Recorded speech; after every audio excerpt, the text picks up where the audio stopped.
Hello and welcome to SPMIS Academy. Today we'll analyze important newspaper articles of 12th December 2024. Please note you can download the PDF version of today's newspaper analysis by clicking the link given in the comment section. This is the list of the topics that we will be covering from today's newspaper. The first article is about manual scavenging. Supreme Court said that it will go to any extent possible to eradicate manual scavenging. This topic is important from our syllabus GS paper 2 governance point of view. Let us first of all understand what is manual scavenging. तो जो तमाम activities of cleaning होती है जहाँ पे एक इंसान directly manually clean करता है ह्यूमन एक्सक्रीटा को, उन एक्टिविटीज को कहा जाता है manual scavenging.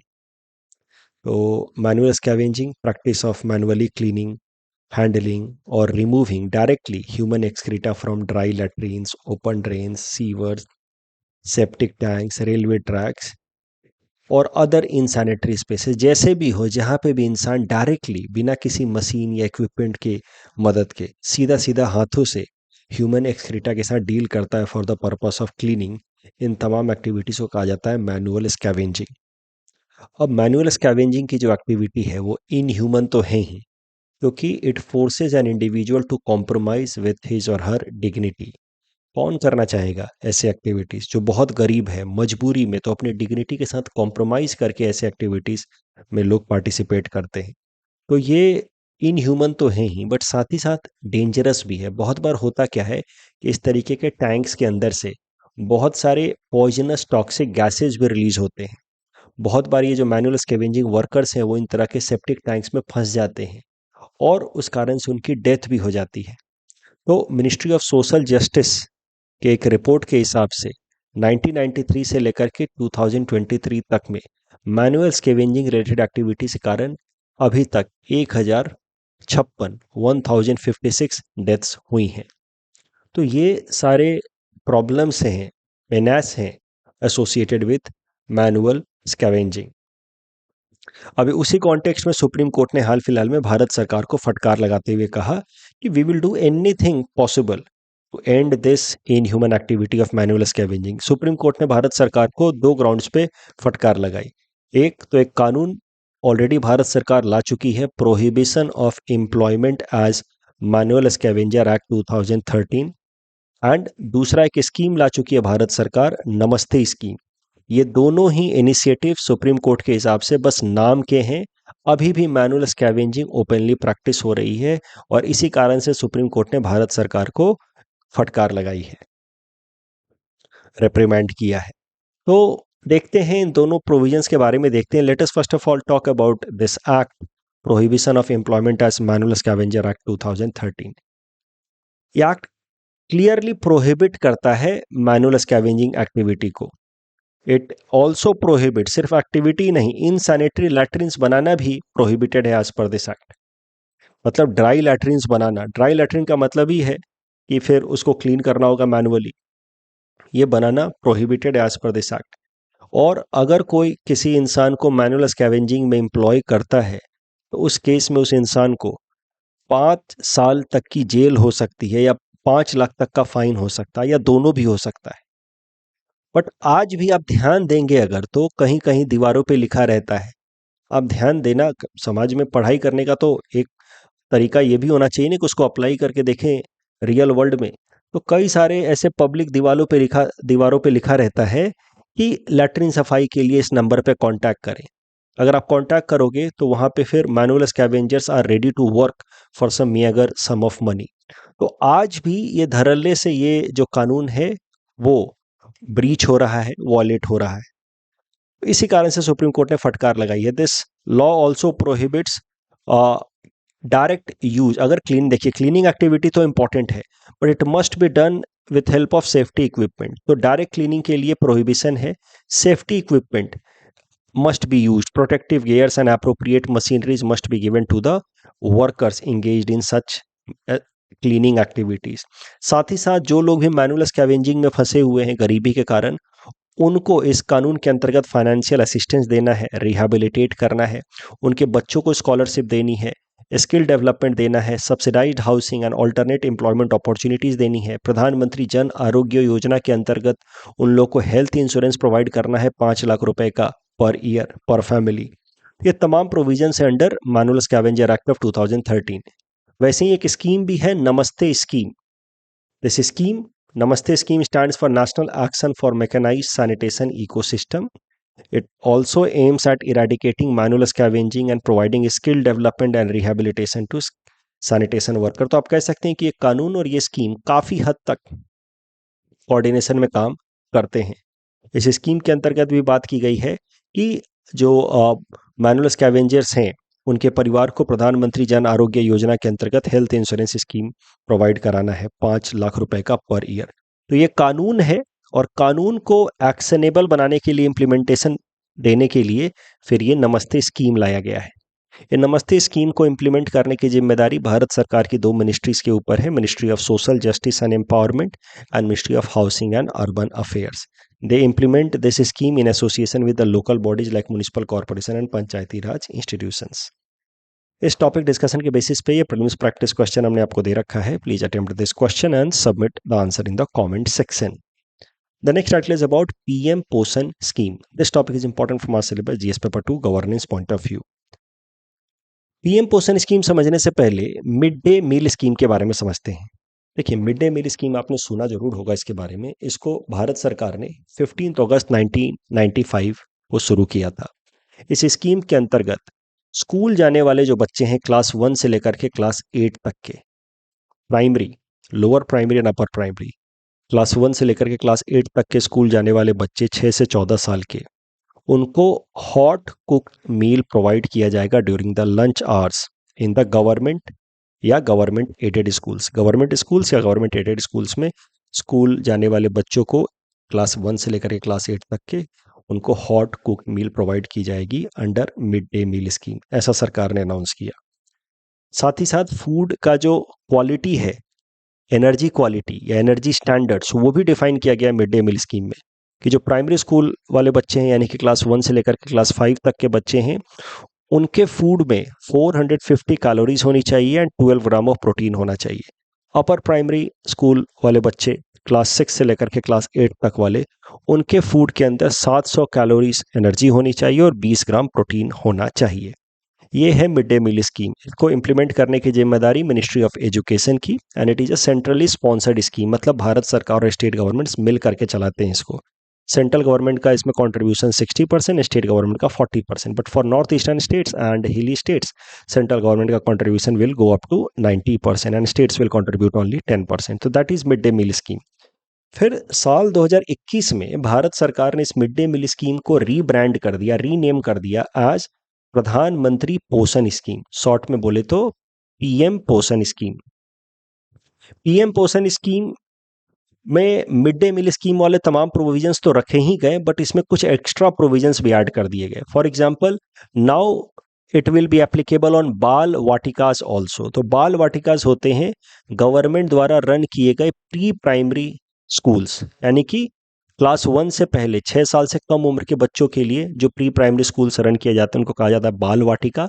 Now it is also included under this new scheme. तो आप कह सकते हैं कि PM Poshan has wider domain as compare to mid day meal scheme, क्योंकि इसमें बाल वाटिका को भी इंक्लूड कर लिया गया है। पीएम पोषण के अंतर्गत कम्युनिटी पार्टिसिपेशन, हिंदी में बोले तो तिथि भोजन का भी प्रोविजन लाया गया है।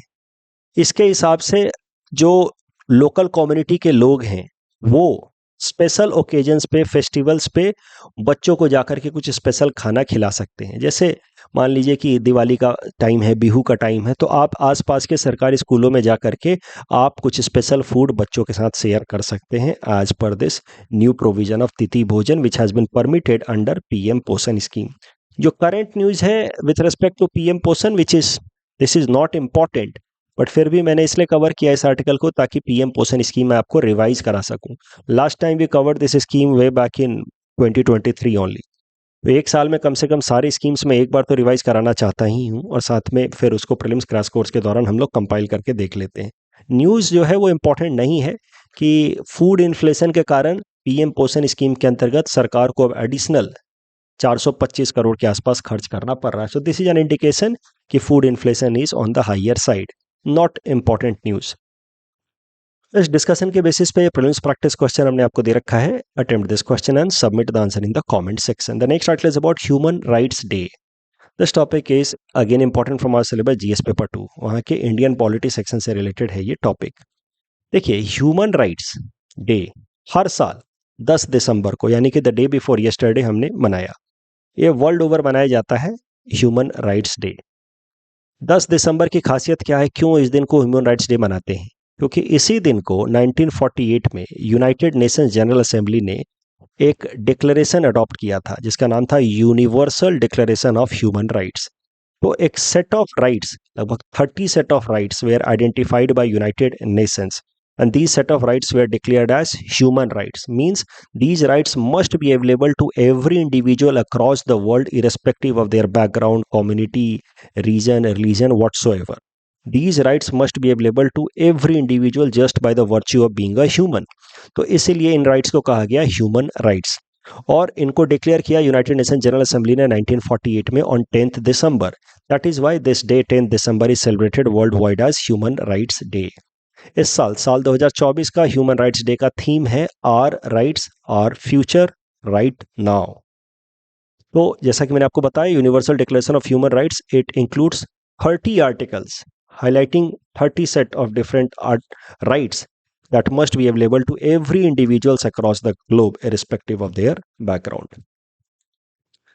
अब भारत के अंदर अगर बात की जाए या किसी भी देश के अंदर बात की जाए कि ह्यूमन राइट्स, जो universal declaration of human rights किए गए यूनाइटेड नेशंस जनरल असेंबली द्वारा, वो कैसे इंप्लीमेंट होते हैं अलग अलग देशों में जो यूनाइटेड नेशंस के मेंबर हैं, including India.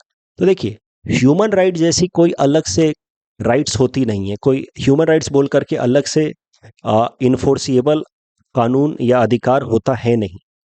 Human rights on the basis of their importance, उनको 3 अलग अलग पार्ट में कैटेगराइज करके फिर इन्फोर्स कराया जाता है। जैसे भारत की बात की जाए तो most important set of human rights have been included under part 3 of the constitution, जिनको हमने कहा फंडामेंटल राइट्स। उसके अलावा कुछ और भी अधिकार हैं, उनको हमने कानून बना करके फिर अधिकारों के रूप में लोगों को अवेलेबल कराया गया। इनको कहा जाता है लीगल राइट्स या statutory rights. For example MG NREGA, it's a act, but this act gives a guarantee of right to work. 100 दिन का रोजगार सबको मिलेगा अंडर बेसिक मिनिमम वेजेस। तो MG नरेगा के हिसाब से right to work is a statutory right. और संविधान की अगर बात कर ली जाए तो पार्ट 3 के अलावा जो बाकी तमाम अधिकार हैं, जैसे article 326 gives right to vote, article 300A gives right to property, so these are constitutional rights. तो depending upon their importance, the human rights are made available and enforceable to the citizens of a country through different set of rights। human rights जैसा बोल करके directly कोई चीज़ नहीं होती, उनको अलग अलग फॉर्म में इन्फोर्सिएबल कराया जाता है। इसे भारत में इन 3 तरीके से इनको इन्फोर्स कराया गया है। बट हाँ, साथ ही साथ भारत के अंदर अगर बात की जाए तो एक बॉडी जरूर है, स्टैट्यूटरी बॉडी जरूर है, जिसका नाम है नेशनल ह्यूमन राइट्स कमीशन, जिसको काम दिया गया है कि मोटा मोटा आप ह्यूमन राइट्स को इंश्योर कराएं। अब ये एक थोड़ी सी इनकंसिस्टेंट बात हो जाती है कि ह्यूमन राइट्स जैसा बोल करके सेपरेट कोई लिस्ट है नहीं, बट फिर भी एक हमने बॉडी जरूर बना दी है, नेशनल ह्यूमन राइट्स कमीशन, जिसको काम दिया गया है ह्यूमन राइट्स को इंश्योर कराना। तो basically national human rights commission इन एक्टिविटीज़ पे ध्यान देती है, जैसे कस्टोडियल टॉर्चर ना हो, कस्टोडियल डेथ ना हो, या मैनुअल स्कैवेंजिंग ना हो, इस तरीके के डिग्निटी के अगेंस्ट तमाम एक्टिविटीज़ ना हो, बॉन्डेड लेबर की एक्टिविटीज़ ना प्रैक्टिस हो, ये सब चीज़ें देखती है नेशनल ह्यूमन राइट्स कमीशन। तो भारत के अंदर जो नेशनल ह्यूमन राइट्स कमीशन बनाया गया है, it has been created in persuasion of this universal declaration of human rights at United Nations in 1948। 1993 में भारत सरकार ने कानून बनाया, protection of human rights act, और इस कानून के अंतर्गत ये बॉडी बनाई गई नेशनल ह्यूमन राइट्स कमीशन। तो आप कह सकते हैं कि this national human rights commission is a statutory body, कानून की मदद से बनाई गई बॉडी है, and it is a watch dog of human rights in the country. अगर इस बॉडी के स्ट्रक्चर की बात की जाए तो इसके अंदर एक चेयरपर्सन होते हैं और 5 फुल टाइम मेंबर्स होते हैं। सब के सब जो हैं वो, आप जैसे चेयरपर्सन की बात की जाए तो chairperson could be retired chief justice of India या फिर रिटायर्ड जज of supreme court. Chief justice भी हो सकते हैं, जज भी हो सकते हैं। 2019 में अमेंडमेंट लाया गया था इस कानून में। उसके पहले तक सिर्फ चीफ जस्टिस ऑफ इंडिया ही हो सकते थे, retired chief justice of India ही हो सकते थे chairperson of national human rights commission. बाद में अमेंडमेंट ला करके परमिट कर दिया गया कि अदर रिटायर्ड सुप्रीम कोर्ट जजेस also could become chairman of national human rights commission. उसके अलावा 5 फुल टाइम मेंबर्स होते हैं। दे कुड बी रिटायर्ड या सर्विंग जज ऑफ सुप्रीम कोर्ट, या रिटायर्ड और serving chief justice of a high court. 3 other members are appointed from different fields, उसमें से one of them should be a woman. इसके अलावा there are some ex officio members. Ex officio members मतलब कि they are also consider to be part of this body, national human rights commission. Ex officio members include national commission for schedule caste, national commission for minorities, national commission for STs, national commission for women, national commission for backward classes, even national commission for person with disability, national commission for protection of child rights. ये सब x officio members की तरह काम करते हैं या participate करते हैं नेशनल ह्यूमन राइट्स कमीशन के फंक्शनिंग में। जैसा कि मैंने आपको कहा, the chairperson should be a retired supreme court जज of India, may be a chief justice और अदर सुप्रीम कोर्ट जज retired from retired supreme court जज। अब जो चेयरमैन के अपॉइंटमेंट का जो प्रोसीजर है वो जरा देख लेते हैं। जो नेशनल ह्यूमन राइट्स कमीशन के चेयरमैन के अपॉइंटमेंट का जो प्रोसीजर है वो जरा देख लेते हैं। President appoints the chairman and other members of the national human rights commission. But president सीधा सीधा अपॉइंट नहीं करते हैं। President does appointment on recommendation of A high powered committee. That high powered committee is headed by Prime Minister himself, but it has members in the form of Speaker of the Lok Sabha, the Minister of Ministry of Home Affairs, Leader of Opposition in Lok Sabha, the Leader of Opposition in Rajya Sabha, and the Deputy Chairman of the Council of the States. तो Deputy Chairman of the Council of the States मतलब राज्य सभा के Deputy Chairman, ये सब member होते हैं। ये सब इस हाई पावर्ड कमेटी के मेंबर होते हैं और ये कमेटी फिर नाम रिकमेंड करती है प्रेसिडेंट को, और प्रेसिडेंट फिर उस रिकमेंडेशन के बेसिस पे नेशनल ह्यूमन राइट्स कमीशन के चेयरपर्सन और 5 फुल टाइम मेंबर्स को अपॉइंट करते हैं। देखिए लॉजिकल है बिल्कुल, सरकार कहीं ह्यूमन राइट्स वायलेशन ना करना शुरू कर दे, इसीलिए ह्यूमन राइट्स कमीशन के जो मेंबर्स होते हैं उनका अपॉइंटमेंट सीधा सीधा प्रेसिडेंट नहीं करते, क्योंकि otherwise president acts on aid and advice of council of ministers. तो अगर डायरेक्टली प्रेसिडेंट करे तब तो काउंसिल ऑफ मिनिस्टर जिसको चाहेंगे वही नेशनल ह्यूमन राइट्स कमीशन के मेंबर होंगे। तो इस कारण से थोड़ा सा एक फिल्टर लगाया गया है, एक एक्स्ट्रा प्रोटेक्शन लगाया गया है कि सरकार कहीं ह्यूमन राइट्स वायलेशन करना शुरू कर दे तो उस केस में ह्यूमन राइट्स कमीशन उनको ऑब्स्ट्रक्ट करे, और उसके लिए उनका इंडिपेंडेंट अपॉइंटमेंट होना जरूरी है। And for that reason a separate committee, high powered committee has been created. But problem क्या है, नेशनल ह्यूमन राइट्स कमीशन हमने बना तो दिया, but this commission faces lot many problems. सरल भाषा में कहें तो this commission faces the problem of 3F। ये जो प्रॉब्लम ऑफ 3F है, it is valid for almost all statutory bodies like national human rights commission. तो अगर आपको एग्जाम में याद ना आए मेंस में, तो आप ये प्रॉब्लम ऑफ 3F लगभग सबके लिए ही लिख सकते हैं। 3F में पहला F है problem of funds, fund allocation नहीं होता। दूसरा है प्रॉब्लम ऑफ फंक्शंस, इनके फंक्शंस क्या है वो क्लियरली डिफाइंड नहीं है। फॉर एग्जाम्पल हमने ह्यूमन राइट्स कमीशन बना तो दिया, but what exactly are human rights वही डिफाइन नहीं किया है। So in such scenario how human rights commission will function effectively.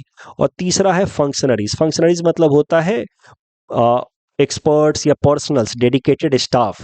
तो डेडिकेटेड स्टाफ नहीं है, ऑफिसेज नहीं है इन स्टैट्यूटरी बॉडीज के लिए टू वर्क प्रॉपरली। तो ये 3F का जो प्रॉब्लम है ये तमाम जो स्टैट्यूटरी बॉडीज हैं उनको इन्फ्लिक्ट करता है, including national human rights commission. उसके अलावा कुछ और भी चैलेंजेस हैं जो specifically national human rights commission के लिए प्रॉब्लमेटिक है। For example national human rights commission plays a recommendatory role only. इसके सजेशंस होते हैं, they are non binding in nature, it can not be put in a binding fashion over the government. The commission also does not have power to punish the violator of human rights. तो भारत सरकार के case में मान लीजिए कि national human rights commission को लगता है कि भारत सरकार ने किसी केस में कुछ प्रोएक्टिवनेस नहीं दिखाया है in order to protect human rights. जैसे मान लीजिए कि नेशनल ह्यूमन राइट्स कमीशन को लगता है कि मैनुअल स्कैवेंजिंग ह्यूमन राइट्स का वायलेशन है, तो अब नेशनल ह्यूमन राइट्स कमीशन बस सजेशन दे सकती है भारत सरकार को इन नॉन बाइंडिंग फैशन कि आप मैनुअल स्कैवेंजिंग को रोकिए, कम कीजिए। उसको फोर्सफुल तरीके से बाइंडिंग फैशन में वो कुछ डायरेक्शंस नहीं दे सकती भारत सरकार को। तो as far as national human rights commission का relation with government of India is concern, it can at max give suggestions, can not release binding directions.